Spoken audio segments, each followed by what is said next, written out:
Hello Daily Drafters and welcome back to the channel for today's match in the Arena Gauntlet League. As you saw in the title, this is the 10th match, which is the final match in week 2.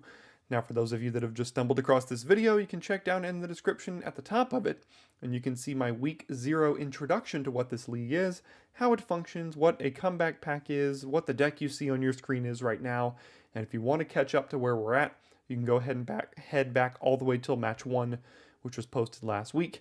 There will be hopefully as many as 30 matches in this league if we can stay alive that long.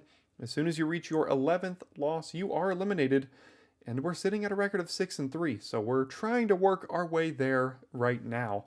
So like I mentioned, this is the 10th match, and the deck you see on your screen is the deck we're going to be running today. I say this every single match, but we're now 6-1 with this deck, or a version of this deck. I think the one loss let us add something like Burst Lightning and another card or so. But yeah, 6-1. It doesn't look very good, and honestly, I every time I play with it, it doesn't feel very good. But just, Hungry Ghoul threatening a bunch of damage, Involuntary Employment sacrificing with Eaten Alive has come up. Krenko is just an immediate removal target. Strongbox Raider for card advantage. Dragon has closed out some games. Nine Lives Familiar has been incredible.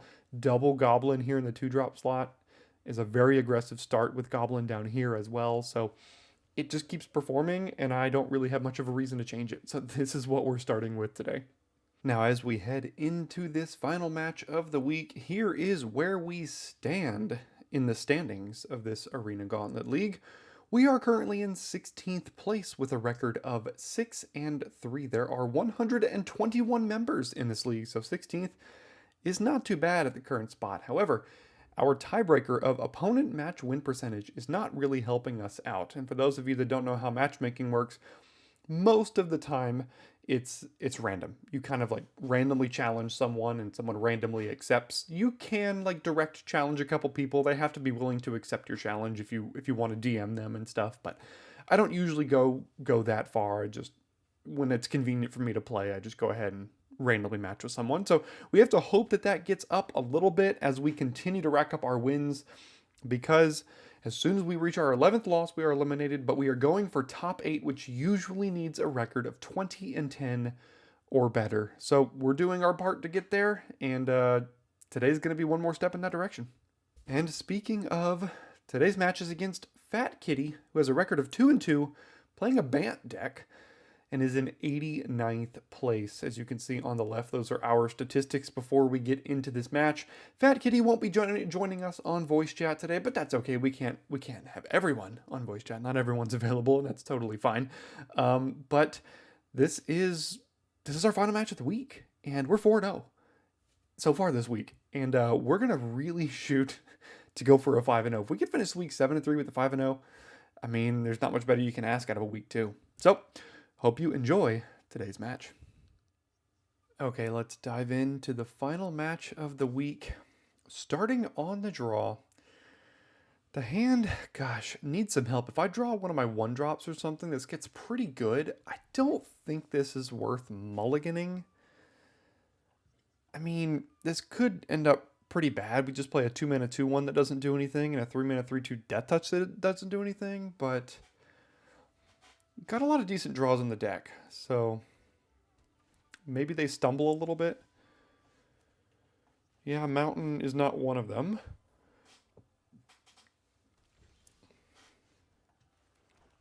Alright, we just gotta hope there's no 3-drop, which is a lot to ask, but yeah. Am I willing to just trade these off here? I mean, not really, but like, I get a raid trigger. I don't know, maybe I can bluff some sort of combat trick as well where they don't block. I would think they do block, though. Krenko, not bad. This is a goblin as well. Ugh. Makes Krenko a lot better. How much did they keep on top? Kept 2 cards on top. I mean, that speeds up Krenko's clock by like an extra 1 here. This is a tough call. Keeping the board clear seems okay as well. I think I'm actually going to bluff an attack here. My guess is they'll block, but I do get the Perforating Artist trigger at the very least. If I attack next turn, maybe they'll want to trade with this. I don't know. It's a tough one. Still have priority with Snakeskin Veil and Fleeting Distraction and Spectral Sailor and triple Witness Protection. I think they're going to Witness Protection the Perforating Artist here, if I had to guess. There it goes. Okay. All right, Krenko, up to you. Krenko is just a removal check. If they've got removal, the game continues. If they do not have removal in the next 2 or 3 turns, then Krenko takes it over. Ugh. Well, Zamone might be might be really good. Yeah, we've drawn basically nothing but lands. Okay, I'm probably chumping this turn and then hoping that Krenko can just start to go off.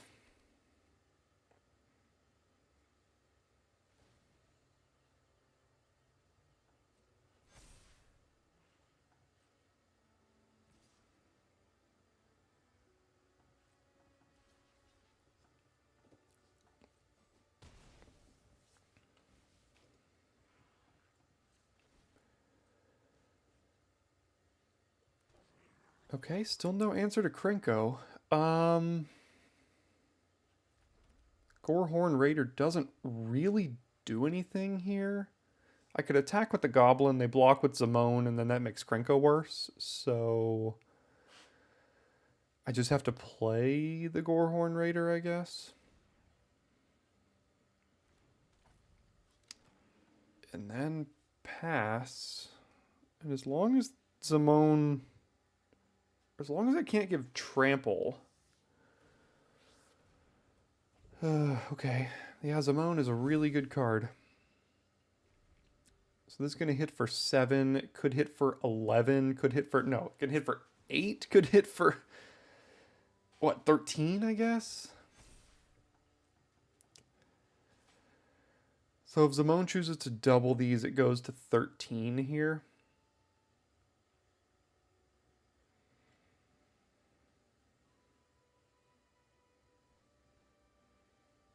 I really need Krenko to just take over this game. I wonder if it's worth like chump blocking with a Gorehorn Raider just in the event. I think Krenko is... This game is Krenko or bust here. Like there's really no other option. So I'm wondering, like I said, if just chumping with this is just going to get this done here, and Krenko's got to win it for us.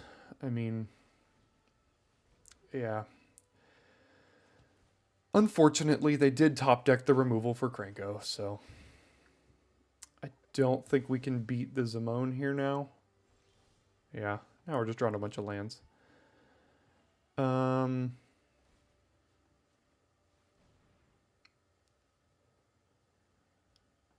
go to combat. I mean, I have to try to push some damage here. This is a tap ability, so, I mean, yeah, I die to removal here, but, like, I'm dead so many different ways that I just need to try to push some damage, because we got nothing else going on for us, so, sure. That's a shame. They must have top-decked the Banishing Light. Krenko is a thing you need to kill, like, absolutely immediately. And, they did not do that. So they must have top-decked it.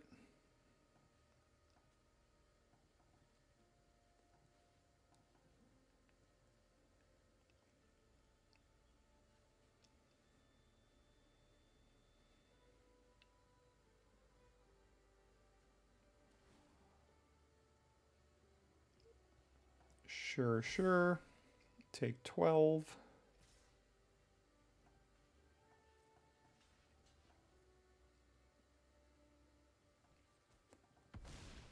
And what could we even possibly draw at this point? I do not know.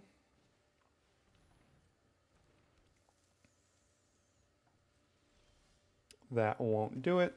And yeah, what do we got here? Like 10 lands? Sure. Okay.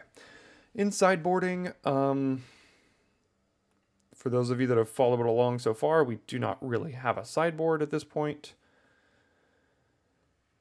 Pilfer is usually the only card I even consider bringing in. I mean, against Zamone, there's really just not a lot of options.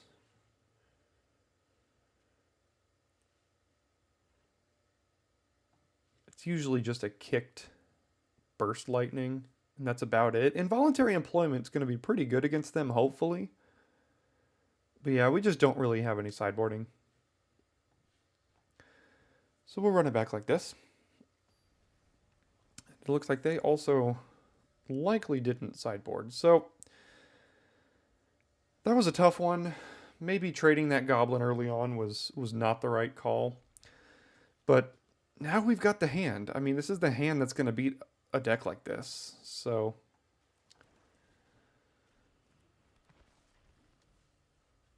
let's hope they don't have a 1 drop, and they don't. So we'll play the goblin and attack, and off we go.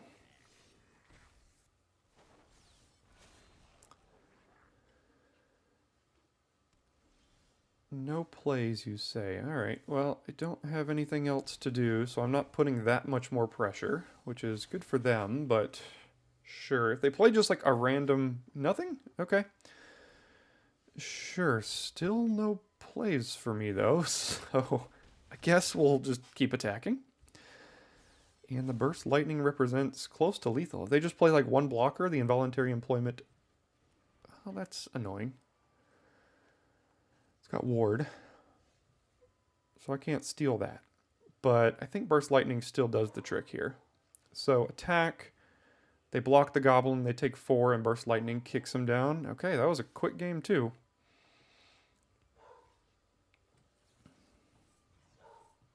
All right. Let's hope game 3 goes that well. Once again, no sideboarding, really. The Spitfire Lagak is really the only thing I can see bringing in, but I think we just got to be very aggressive.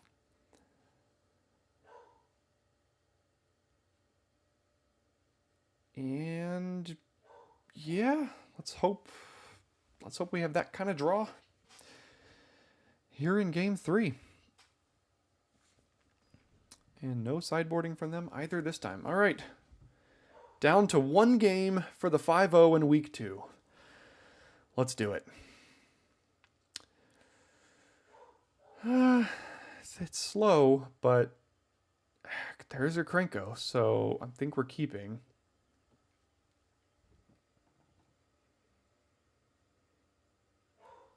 Okay, no 1 drops. Go ahead and tap this and get a mountain here. Would like to draw something else that I can play prior to turn 4. That's a good card to have on 2. I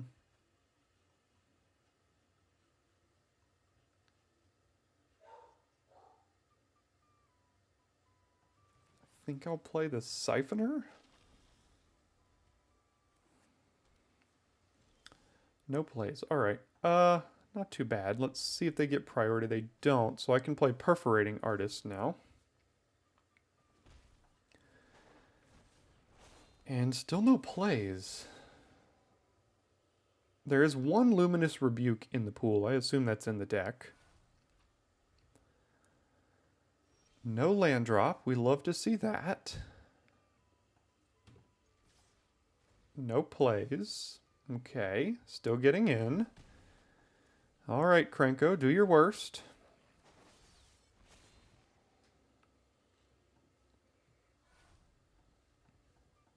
Okay, land drop. Tap land is a green source, though.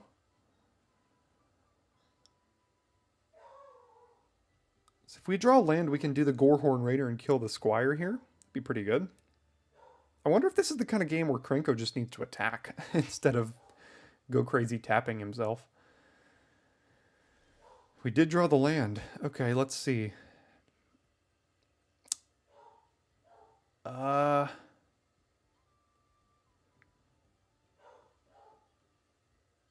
thinking just attacking with Krenko just seems good here. Yeah, I'm just gonna attack. Okay. Should I go face with the Gorehorn Raider?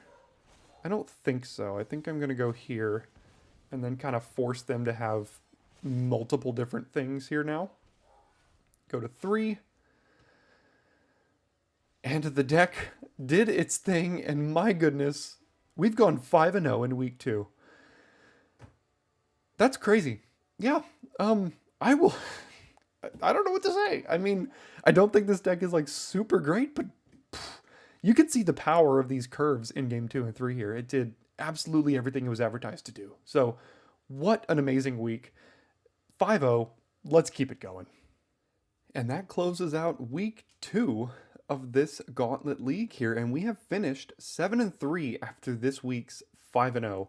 Moved up just a few places to 11th place. It's crazy, with 121 members in this league, a 7-3 still isn't even good enough for top 10, and honestly, at the end of this week, there's a pretty good chance we aren't even in the top 15. We end up in the 20s or so. We've still got people underneath us at 6-2, 6-2, many 6-3s. Our opponent match win percentage tiebreaker is holding us back quite a bit here, but all we can do is concern ourselves with how we do and how we keep on winning, and that's really the best that I can do in this situation. So that is what we are doing. Once again, that closes out this week. Next match will be match 11, and for those of you that remember how this week functions, each week we planeswalk to a different plane which has different deck building and comeback pack specifications based on the plane we planeswalk to. We have finished our time on call time. We didn't really get to participate in call time, didn't get any packs, but we will take that because of our 5-0. And we have planeswalked to week 3 and ended up on Eldraine. And this is actually, I think, my favorite plane in Magic. The Throne of Eldraine was one of my favorite sets back in, I think it was 2019. It was one of the sets right before COVID hit, so I had tons of times with my friends, tons of good times with my friends going to LGSs and pre-releases, and I think I played in a 60+ player pre-release for Throne of Eldraine and got like second or third. It was just a really good time in my Magic history, and I'm excited to be going back in this league here. Now, when we planeswalk to Eldraine, you can see on your screen, Castle Garenbrig is what we are required to abide by for matches 11 and 15. All comeback packs come from Throne of Eldraine, which is pretty good because that set was a pretty busted set. And whenever you lose a match, you get to either add 1 random Throne of Eldraine rare to your pool, or 10 random Throne of Eldraine commons to your pool. It's going to be interesting to see which we kind of go, in which direction we go as far as Prince or Pauper. My instinct is to go Pauper. You know, rares are very good in Throne of Eldraine, but the thing is, if I'm playing a black-red deck and I get a blue rare, I got no help. Whereas if I got, if I pick Pauper, there's a lot of good black removal spells, a lot of good red creatures, red-black uncommons, things like that can, or not uncommons, but, red and black commons that could really help out our deck. I think I'm going to start by taking Pauper, and we'll see if we need to make adjustments as we go. So we are going to start week 3 on the plane of Eldraine after this week's 5-0. Thanks for tuning in today, and I'll see you next week for more Gauntlet League.